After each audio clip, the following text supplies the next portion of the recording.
if you're not careful and you no-clip out of reality in the wrong areas, you'll end up in the backrooms, where it's nothing but the stink of old moist carpet, the madness of mono yellow, the endless background noise of fluorescent lights at maximum hum buzz, and approximately 600 million square miles of randomly segmented empty rooms to be trapped in.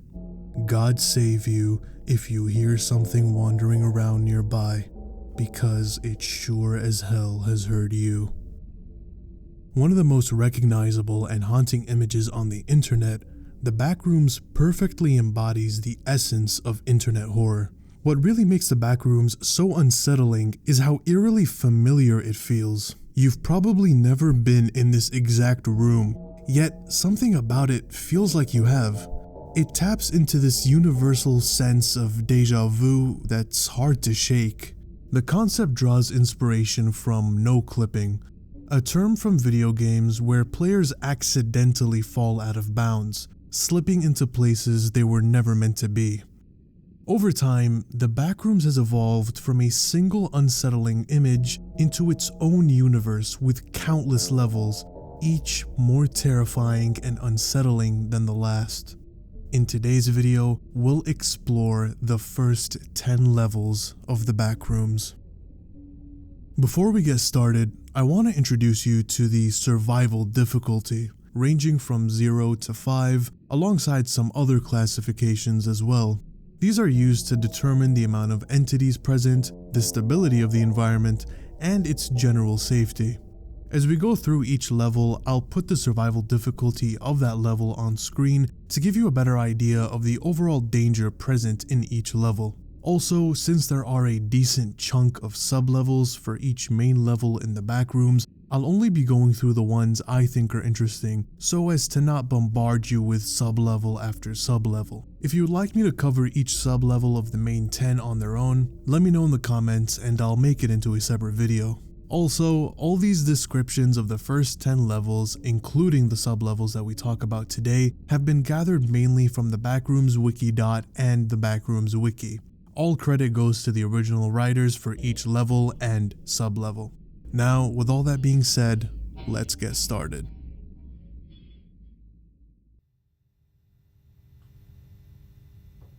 Undoubtedly the most iconic level, Level 0 is a vast, labyrinth-like space that resembles a typical early 2000s office space.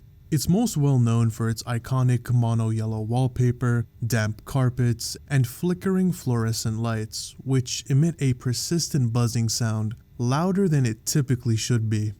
Despite being extremely simple in its layout, no two rooms are the same. In order to enter Level 0 for the first time, you must accidentally no-clip out of bounds in normal reality. The most significant danger in Level 0 stems from the lack of resources. The liquid that stains the carpets is undrinkable, leaving those in Level 0 vulnerable to dehydration, starvation, and fatigue long before they can locate an exit. Space within Level 0 behaves in a non-linear fashion. Navigation tools like GPS devices and compasses are completely useless, and radio signals are distorted, making communication in Level 0 highly unreliable. These factors make navigating Level 0 an extremely difficult task. There have been no verifiable reports of any contact with entities in Level 0. Interestingly enough, no contact with other humans has been made either. This just goes to show the sheer size of Level 0. So far, there are only 5 known methods of exiting Level 0. These include breaking a wall, which would lead to level -1, and sometimes wandering far enough in any direction may lead wanderers to the Manila room. The Manila room is an isolated spatial anomaly widely regarded as an extension of Level 0. Its nickname stems from its unique design, which stands in contrast to the mono-yellow aesthetic of Level 0. Like Level 0, the Manila room is illuminated by loud fluorescent lights. However, these lights emit a warm, almost deep orange hue, with their brightness fluctuating over time. These changes in brightness have been linked to psychological effects, including shifts in mood and mental clarity. The Manila room is a simple, uneventful space. It typically contains a small wooden table and a few scattered chairs near its center. The walls are notably thick, and there is speculation that open spaces or hidden areas may exist within or beyond them. While no entities have been reported in the Manila room, it is not devoid of unsettling phenomena. The most notable is the occurrence of repetitive knocking, which is often described as circling the room. The only two exits is to either return to where you entered the Manila room, taking you back to level 0, or no clip with an object, which may take you to level 1. Speaking of which,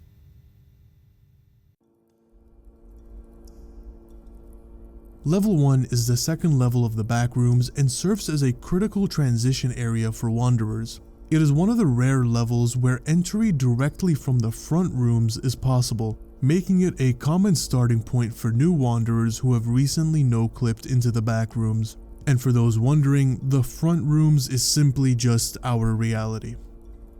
There are a few ways to enter level 1, a few of those being walking up a flight of stairs in level 0 and no-clipping directly from the front rooms, so our reality has a chance of bringing wanderers to level 1 instead of level 0.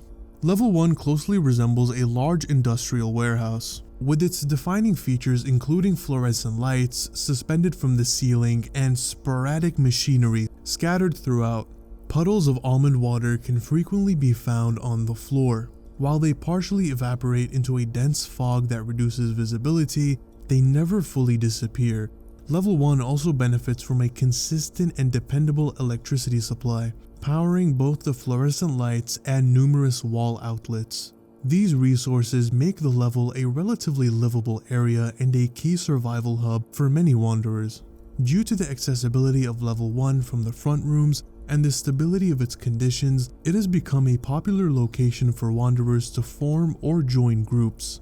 While level 1 is more stable and resourceful compared to many other levels, it is not without its dangers. Blackouts are one of the most significant dangers in level 1, plunging entire sections of the level into complete darkness for periods ranging from a few minutes to several days. During blackouts, entities take advantage of the darkness to hunt more effectively, increasing the likelihood of fatal encounters. Level 1 is home to several entities, however, it also features two level-exclusive entities, one of which is the False Puddle. False puddles are deceptive and highly dangerous entities that masquerade as ordinary puddles of almond water. Beneath their seemingly harmless surface lies a deep, hidden pit lined with sharp, jagged teeth. These entities are immobile and rely entirely on unsuspecting wanderers to step or fall into them, making them effectively large, camouflaged mouths filled with teeth and almond water. The presence of numerous regular almond water puddles in level 1 makes identifying the false puddles especially challenging. Ensuring the safety of a single area often requires extensive testing, which can quickly deplete supplies and resources. The other level 1 exclusive entity is the Painting. Scattered throughout level 1, especially in the long and empty maintenance halls, are poorly drawn paintings and other artistic depictions. These artworks can range from simple sketches on coarse paper to elaborate pieces displayed in elegant, ornate frames. While they may initially seem like harmless decorations, the majority of these paintings and drawings pose a significant danger.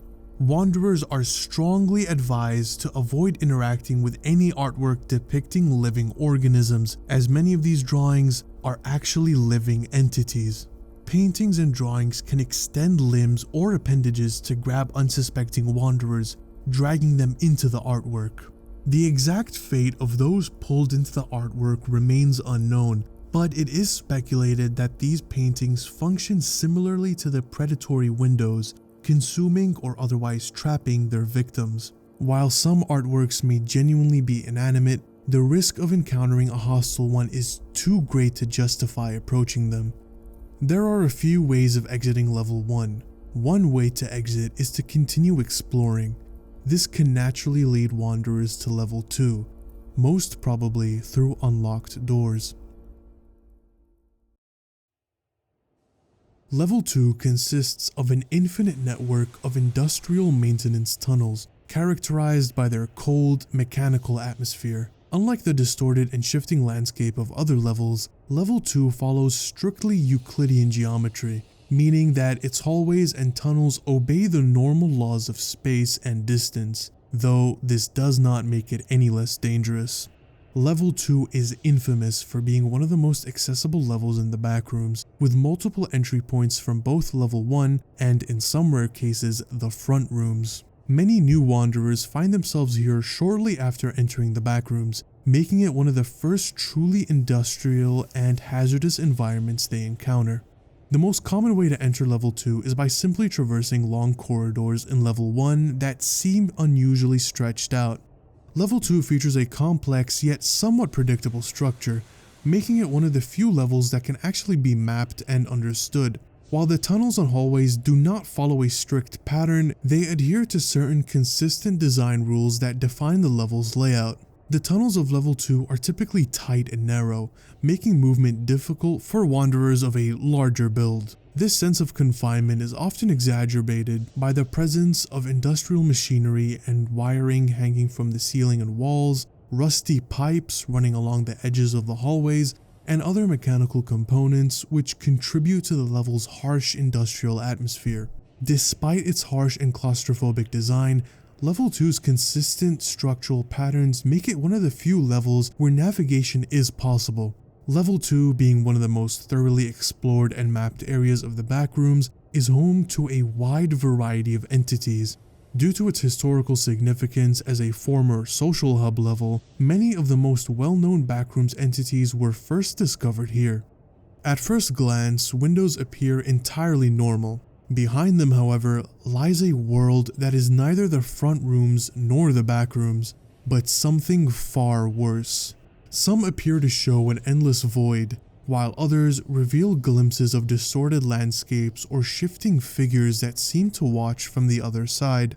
During blackouts, wanderers have reported seeing pale hands press against the glass or faces staring silently through the misty plains. It is unknown if the figures behind these windows are sentient or merely projections of something darker. Many who have gone too close have found themselves suddenly yanked through the glass by unseen hands, disappearing into whatever lies beyond.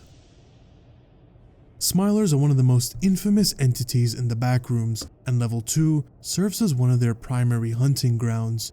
These creatures do not have fully formed bodies, but instead exist as grinning, crescent-shaped mouths filled with jagged teeth and glowing white eyes that hover ominously in complete darkness.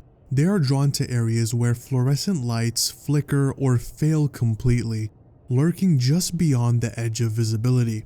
When a wanderer unknowingly steps too close, the Smiler's mouth stretches wider, its grin growing impossibly large, before lunging forward in a sudden, violent attack.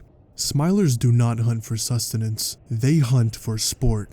Victims are rarely found intact, and those who have barely survived an encounter speak of an overwhelming sense of dread before they strike. Death moths, once common in Level 2, are large moth-like creatures with glowing eyes and thick leathery wings covered in scales. These scales scatter into the air as they move, creating an almost hypnotic shimmer in the darkness. While death moths are generally passive, the females are significantly more aggressive, particularly when they feel threatened. During Level 2's blackout, the population of death moths dwindled drastically, as Smilers quickly began hunting them. The ones that remain are noticeably smaller than their past counterparts, an adaptation likely caused by food shortages and the need for easier navigation through narrow corridors. Clumps are among the most grotesque creatures in Level 2. These entities are tangled masses of human-like arms and legs fused together, moving in unnatural, jerking motions as they crawl along the floors, walls, and ceiling. They make no sound when hunting, but those who listen closely may hear the soft scrape of fingers dragging against concrete. Clumps do not have eyes, mouths, or faces, yet they are terrifyingly effective hunters, relying entirely on vibrations and movement to locate prey. Wanderers who unknowingly step too close often find themselves suddenly yanked into shadows by dozens of powerful hands, disappearing in an instant. Facelings resemble ordinary people at first glance, until one notices their completely smooth, featureless faces. Their skin stretches over their heads like a blank canvas, devoid of eyes, noses, or mouths. These entities roam level 2 in small groups, moving in an uncannily synchronized manner, as if all are connected by an unseen force. Most facelings are passive and will not attack unless provoked, though their eerie presence unsettles many wanderers. Some facelings, however, are not passive. Certain variations display subtle distortions in their features, their smooth skin shifting unnaturally as if trying to form expressions that never fully take shape. The most well-known and frequently used exits in level 2 lead to level 1, 3, and 4, and often take the form of unlocked doors scattered throughout the tunnels. Finding these doors can be challenging without prior knowledge of their locations. In recent years, experienced wanderers have marked certain doors with symbols, messages, or engravings to help others identify safe exits. Some of these markings include arrows and numbers pointing towards confirmed exits, warnings about misleading or dangerous doors, and names of levels written directly onto the walls. Level 3 is the 4th level of the Backrooms and is considered one of the first truly dangerous and high-risk levels that wanderers encounter. One of the many ways to enter level 3 is through the unlocked doors that can be found in level 2. Level 3 is a vast industrial labyrinth, filled with the relentless hum of machinery and the choking scent of oil and metal. Unlike some of the more abstract or surreal levels, level 3 follows Euclidean geometry, meaning its halls and rooms obey the expected rules of space and direction. These hallways twist and turn, forming an interconnected maze of narrow passages and randomly segmented rooms. Some of these halls are so small that wanderers must crawl, hunch, or even move sideways to squeeze through, making them ideal ambush points for lurking entities. Level 3 is heavily infested with some of the most dangerous entities in the Backrooms. Traversing the level without an encounter is nearly impossible. Known entities include the Hounds, which are rabid humanoid creatures that chase prey on all fours. They stalk the narrowest tunnels, waiting for wanderers to become trapped. Facelings are also found on this level. Wretches can also be found. These are former humans who have lost their sanity and become violent predators. The death moths we discussed in level 2 can also be found here, alongside the skin stealers. These are humanoid predators that wear human skin to disguise themselves. They can also mimic voices to lure prey. Dullers can be found in level 3, which are silent humanoid figures that drain energy from their surroundings, making areas feel oppressingly heavy and slow. Smilers are also found on level 3 alongside clumps that we discussed on level 2. Many of these entities have learned to recognize and target wanderers, especially those who linger too long in one place. As a result, staying on the move is the best way to avoid a sudden attack. Level 3 offers multiple escape points that lead to other levels of the Backrooms. One of the most well-known exits from level 3 comes in the form of functioning industrial elevators, often hidden within maintenance areas or near clusters of machinery. These elevators are old, rusted, and occasionally flicker with dim buzzing lights, but they remain operational. Level 4 is a vast empty office complex, characterized by its sterile, corporate-like appearance and the unsettling lack of furniture. Unlike the hostile industrial corridors of level 3, level 4 is relatively safe. There are multiple known ways to enter level 4, with some being more reliable than others. The most safe and reliable method is to enter using the elevators found in level 3 and the unlocked doors found in level 2. The doors in level 2 are labeled, making it easier to find the correct door that'll lead you to level 4. Level 4 consists of countless hallways and rooms, all following an inconsistent but recognizably office-like design. Some sections appear newer and well-maintained, while others seem older with peeling wallpaper and damp patches on the floor. Level 4 is eerily silent. The only sounds are the low hum of fluorescent lights and the soft echoes of distant footsteps. Level 4 is almost entirely devoid of entities, making it one of the safest locations in the Backrooms. However, a few entities have been sighted here, though they are rarely encountered. Hounds occasionally roam the hallways, but are less aggressive in this level compared to level 3. They avoid human settlements and only attack if provoked. Dullers, which are wandering humanoid figures with blurred features, are generally passive, but their persistence causes a heavy, oppressive atmosphere that makes wanderers feel drained and sluggish. Level 4 is one of the easiest levels to enter, leave, and return to. Common exits include no clipping through walls, which may send wanderers to level 6, and finding a stairwell or door, which can lead to level 5. Level 5 is an endless grand hotel complex, stretching infinitely in all directions. Its architecture and furnishings invoke the luxury and sophistication of the early 20th century, with an eerie resemblance to high-class hotels from the 1920s and 30s. Despite its elegant design, there is an underlying sense of dread that permeates the level, as if something unseen is always watching. There are many ways to enter level 5. Some examples include an access elevator in level 3 and following an old-fashioned stairway in level 4. Unlike other levels, which are often decrepit or chaotic, level 5 appears to be well kept. Its floors polished and its wallpaper pristine. Stains, dust, or signs of decay mysteriously vanish after a few minutes, as if the hotel is alive, keeping itself in perfect order. Despite its beauty, level 5 is far from safe. There are many entities in level 5, and it is considered one of the central hives for death moths. Other entities include hounds, skin stealers, watchers, which are shadowy figures that peer through keyholes and disappear when doors are opened, growlers, and death rats. Level 5 contains multiple exits, though not all are easy to find. Some common exits include taking an elevator and pressing the correct buttons. This leads wanderers to either level 6 or level 13, and finding a door marked boiler room, which leads directly to level 6. Level 6 is one of the most mysterious and psychologically taxing levels in the Backrooms. It is a vast, seemingly infinite maze of cold, smooth hallways shrouded in absolute and unrelenting darkness. No light exists here, and all known light sources fail to function, making navigation an extremely difficult and unsettling task.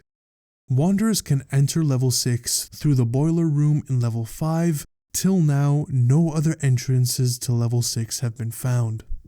Unlike previous levels that contain background noise, machinery, voices, or the distant hum of life, level 6 is completely and utterly silent. This silence is so intense that it mimics the effects of a soundproof room, causing wanderers to feel profound isolation, as if the level itself is swallowing up any trace of their existence. Being in level 6 for prolonged periods of time leads to overwhelming paranoia, auditory hallucinations, and a creepy suspicion that someone, somewhere is watching, while you are the only one who cannot see. Despite the level's supposed lack of entities, few who enter level 6 ever leave, and they theorize that those who go missing are not killed, but instead become part of the level, forever wandering unseen. Finding an exit is incredibly difficult, but there are 3 known ways to escape level 6. The stairwell to level 7 is the most reliable method. However, taking a wrong turn at any unknown point in the level may cause the stairwell to vanish, permanently trapping the wanderer. Level 7 is an impossibly vast ocean, stretching endlessly in all directions beneath a high concrete ceiling. The level is one of the most dangerous and least explored locations in the Backrooms, as its freezing waters and the monstrous entities found here make extended survival nearly impossible. The only known stable point of entry to level 7 is located at the bottom of a stairwell from level 6, known as the entrance room. The entrance room appears fully furnished, with a bookcase, a small coffee table, a chair, and a fluorescent ceiling lamp. The floor is submerged in ankle-deep water, suggesting that the ocean is slowly encroaching on the whole room. The door to the ocean is positioned on the ceiling, meaning anything placed near the exit will fall into the water due to the abrupt gravitational shift. Once a wanderer crosses the doorway, gravity adjusts to match the ocean's orientation, causing them to plummet into the water below. Without a pre-placed rope or ladder, escape is nearly impossible. Though largely uncharted, Level 7's ocean is divided into 4 distinct zones, each growing darker, colder, and more dangerous as wanderers descend. The Daylight Zone. This is the uppermost layer of the ocean where a faint glow provides limited visibility. The water here is barren, with no sign of fish, seaweed, or any other form of life. Despite the emptiness, this zone is not without its dangers. An entity known as Tiny can be found here patrolling the waters. We'll get more into him when we talk about the entities of level 7. The Twilight Zone. Roughly 1 kilometer below the surface is the Twilight Zone, where the light begins to fade. The water grows noticeably colder, and strange debris such as bones, rusted metal, and fragments of wreckage from unknown origins can be found. The Midnight Zone. Around 3 kilometers below the surface is the Midnight Zone. The ocean becomes completely dark. Water pressure increases, though not to the point of crushing human bone, and skeletons are more frequent here, many of them nearly intact, as if left untouched for centuries. Some wanderers have reported seeing massive fish-like remains, though their skeletal structures do not match anything known. This is the territory of the other entity on level 7, known as the Thing. The Abyss. Any depth below 7 kilometers is the Abyss, and it is considered too dangerous to explore. The few expeditions that attempted to reach it lasted only minutes before contact was lost. The Thing is a massive aquatic entity that remains largely unseen. Few who encounter it survive long enough to describe it. Those who do report feeling something brushing against them before being pulled into the darkness. The Thing moves with unnatural speed, shifting in a way that defies standard locomotion. The Thing also avoids light, making bright flashes one of the only known deterrents. Like we talked about earlier, the Thing can be found in the Midnight Zone. Tiny is a massive humanoid entity, heavily muscled with scarred and weathered skin. Its eyes are small and deep set, and its movements are eerily fluid for something of its size. Despite its human-like appearance, it does not behave like one. Tiny is incredibly territorial and aggressive, attacking anything that enters its domain. It has an extreme sensitivity to sound, meaning that loud noises can temporarily drive it away. However, attempting to communicate with Tiny has yielded mixed results. It is unclear whether Tiny understands language or merely reacts to tone. Tiny can be found in the Daylight Zone. Exiting level 7 is far more difficult than entering it. The most well-known exit is an underwater cave on the side of a mountain which can be found in the Midnight Zone. This mountain is almost directly below the entrance room, creating a straightforward, albeit lengthy, route to level 8.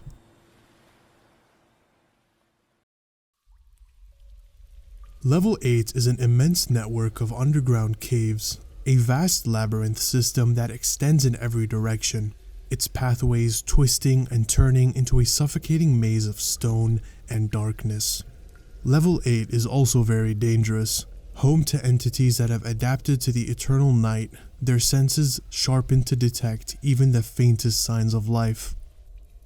As we discussed earlier, wanderers can enter level 8 through an underwater cave in level 7.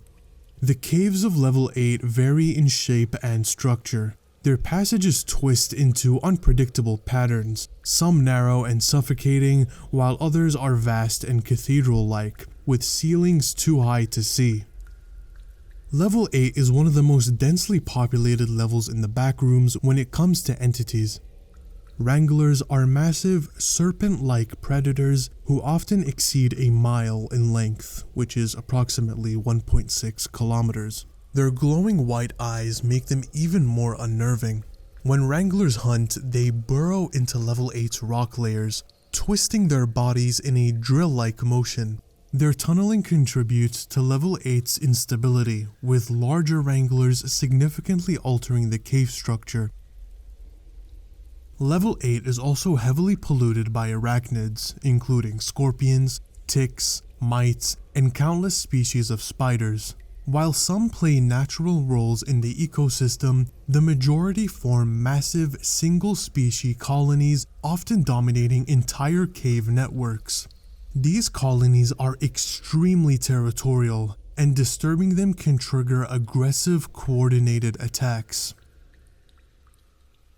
Scattered throughout level 8 are pools of thick, tar-like fluid, their temperatures ranging from lukewarm to a scorching 230 degrees Fahrenheit, which is roughly 95 degrees Celsius. These pools, known as the Hands of Tar, should be avoided at all costs, as approaching too closely triggers a sudden attack. Humanoid hands coated in tar will emerge from the depths, grabbing victims and dragging them into the boiling substance. There are a few ways to exit level 8. These include no clipping through the cave walls, which has been reported to lead to level 93, or falling through the floor randomly, leading wanderers to level 9.